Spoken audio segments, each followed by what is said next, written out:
What's up guys, DuArktik here with another Marvel Strike Force video, and in this video we're going to talk about the Black Order. We're going to talk about their T4s, their ISO weight, and what you do with this team in Alliance Wars.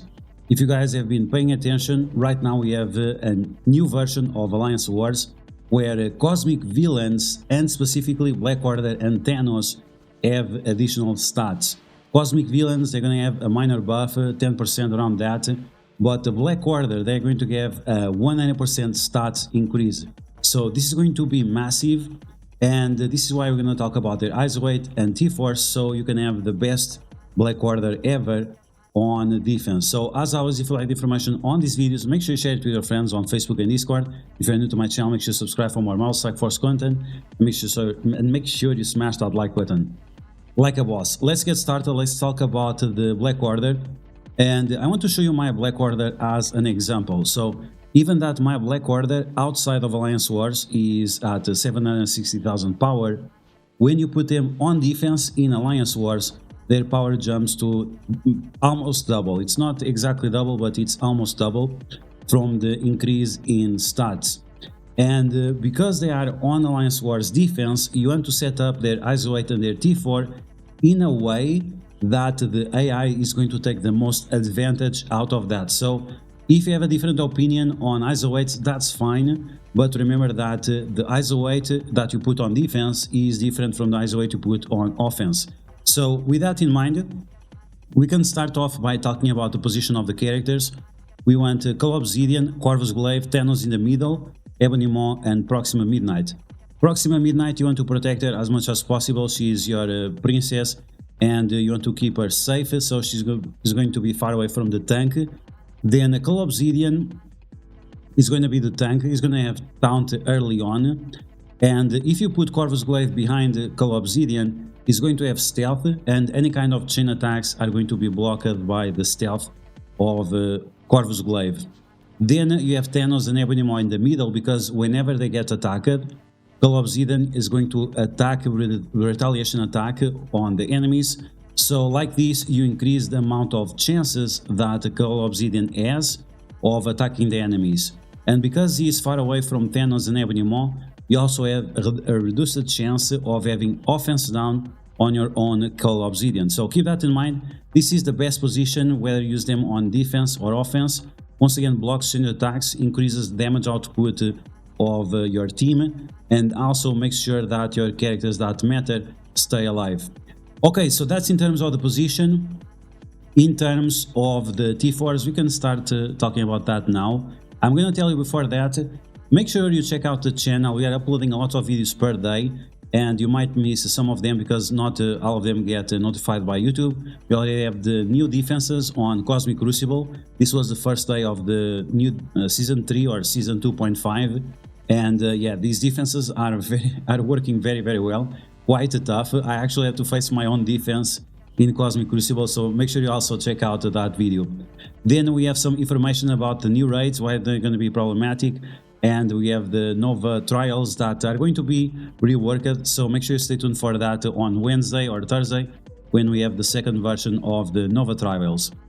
Okay, so let's take a look at Thanos T4s. Let's take a look at this guy. Make sure you take a look at Thanos Empowered, because there are two versions. So you have normal Thanos and Thanos Empowered. So you want to do the basic T4 because he's going to do more damage to multiple targets, and on top of that you're also going to apply more bleeds. The more levels you have on the ability, the more damage the bleeds will do, and on top of that you also gain counter attacks that also gain additional bleeds. So this is a very good T4 for Thanos. With the special, you also want to do this T4 because you are going to increase the amount of positive effects that you flip on the enemies. This is extremely good against teams like Rebirth. Even right now, a small Black Order can defeat a Rebirth on, for example, Cosmic Crucible or Avengers Tower or something like that. So you increase the number of positive effects you flip from 3 to all, and that's going to be massive. Also, one additional turn on Call Obsidian Taunt is also great. Then we have the ultimate, increase the amount of piercing damage, increase the amount of drain, and it also guarantees that you do 3 attacks instead of 2 attacks. So this is going to be all across the board a great improvement, more damage, more repeats, and more drain. So it's 100% T4 on this ability.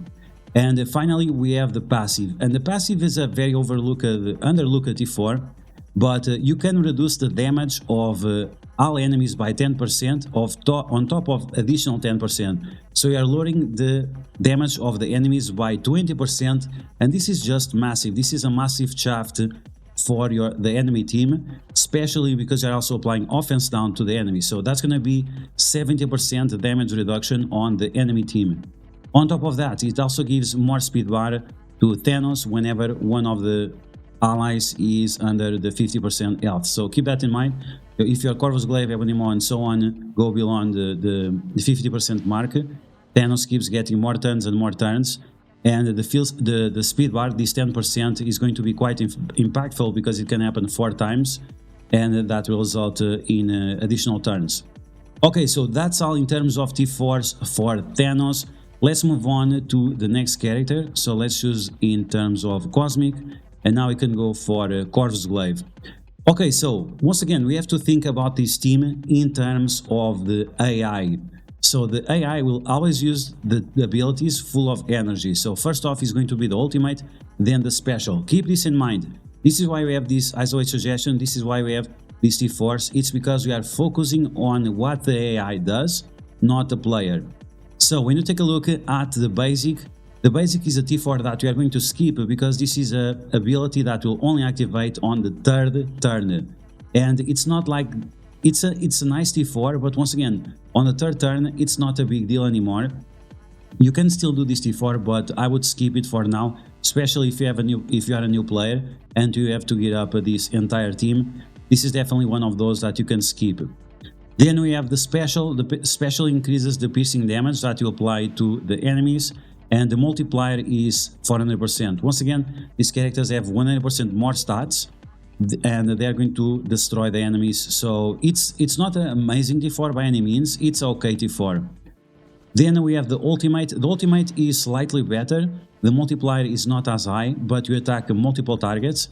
And the Corvus Glaive is going to be a raider, so he's going to have high crit chance, he's going to do tons of damage, and once again with 100% stats, he's literally going to destroy the enemies. So this T4 on the ultimate is definitely better than one of the special, and both of them are definitely better than the basic. And then the T4 that you must 100% have, it's the passive. You're going to get more crit chance whenever Corvus Glaive is on stealth, so he's going to have a total of 40% plus the ISO 8, so that's going to make around 80 to 90% crit chance. Then he's going to have more crit damage, and he's going to get more base damage for himself and the Black Order.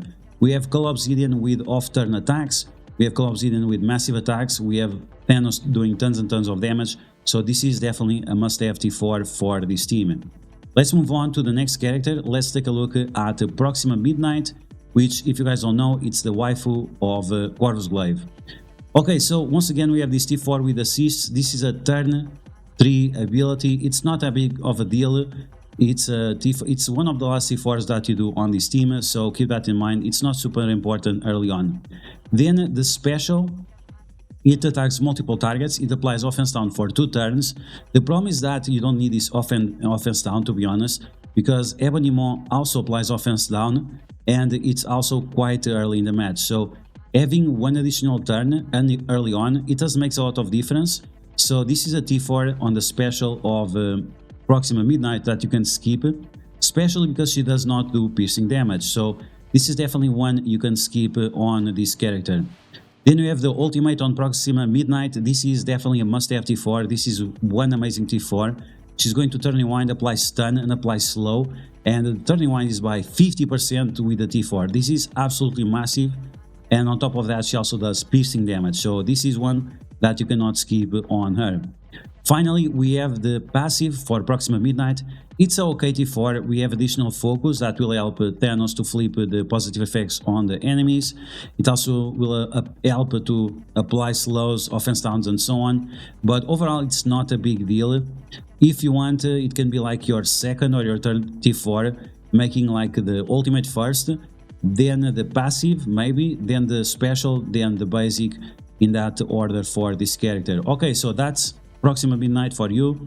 Let's talk about Ebonimo. And Ebony Maw is the legendary character of this team. Is quite strong in terms of buffs, but not in damage output. So basic attack, it increases the damage a little bit, it attacks multiple times. The problem is that it's a turn 3 ability. Once again, we have another turn 3 ability. It's not very impactful. It starts with 1 less energy here, but this is a mistake from the developers, because yeah, you can use this ability turn 1 anyway. It was just to increase the cooldown on the second time that you use this ability, so keep that in mind. So basic is a turn 3 ability. The abilities that we are going to do first is the special.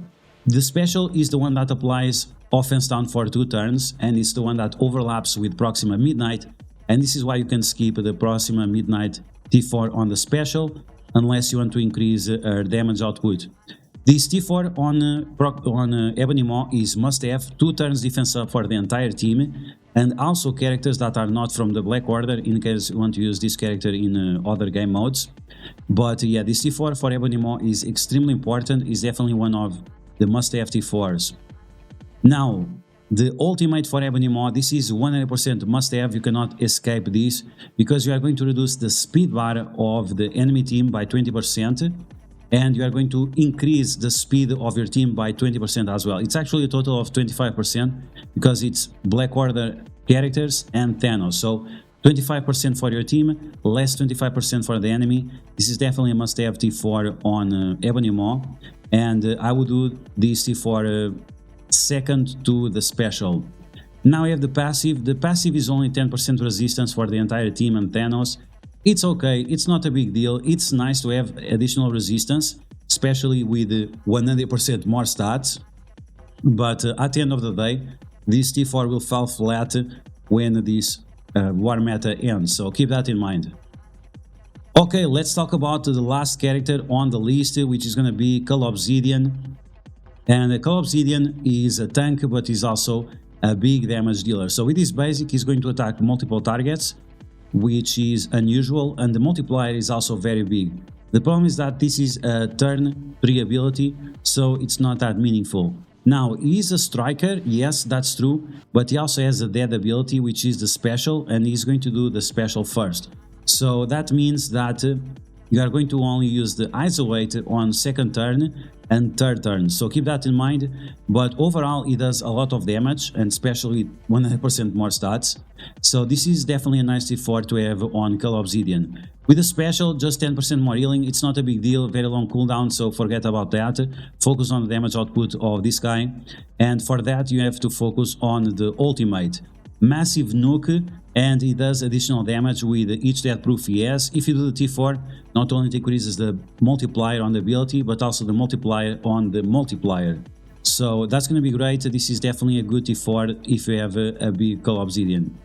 Finally, we have his passive, additional damage for his retaliation attack. So whenever Thanos and Ebony Maw get attacked, he does retaliation attack. That's going to increase their multiplier, and additional health for himself and the entire team. So while the resistance and the focus are not majorly important, the damage and the health are definitely important. So this is definitely one of those that you cannot skip. Okay, so that's the T4s, and now let's talk about the isolate for this team. So once again, we are going to try to maximize the damage of Cull Obsidian. We're going to have him as a striker, and some people use him as a healer. Healer is okay, it's not a big deal. I prefer the striker for that mass damage. Then we want Corvus Glaive as a raider, because he's going to be on stealth. He's going to have over 80% chance of crit. He also has additional crit damage, and with his ultimate ability, he attacks multiple targets, so that means more vulnerabilities on the enemies. With Thanos, I prefer him as a striker, but if you make him raider on the defense, it's not wrong. It's not the best, it's not wrong, it's okay. It's up to you to decide. I prefer him as a striker because he applies bleeds, and the bleed damage is increased by your base damage, and your base damage is increased by the striker and not raider. If you have Thanos as a raider, you can think about switching Proxima Midnight to striker. It's not a good idea, but some people do that. I don't like it. I prefer it like this. Ebony Maw, definitely a skirmisher to apply the offense down, apply the slow, and also apply the bleeds. and then approximately midnight, the same thing. You want to make sure that she applies the stun, the turning wine slow, and also the offense downs and clearing positive effects. So she's definitely a skirmisher. So that's it. Those are the T4s, and eyes await for the Black Order. Let's take a look at my infographic, which you can find on my Discord. Link will be in the description. So this is the updated version of the Black Order. You can see all the T4s here for these characters. Which ones you should go do first? It's the ones that they have more stars, of course. If they have more stars, those are the ones you should do first. Then we have the eyes await for these characters. Which characters you should spend the gold promotion credits on? That's going to be Call Obsidian and Thanos. The other ones are not as important. Position of the team, and then we have the game modes. Great Blitz team, Great Alliance Wars team on defense. With Thanos, you can use him in raids, Ebonimo a little bit too. And then we have Avengers Tower and Cosmic Crucible. This is mostly a sack team for Cosmic Crucible. Right now we don't have any specific bonus for them, so that's pretty much it. Once again, you can find my infographics on my Discord. Link will be in the description.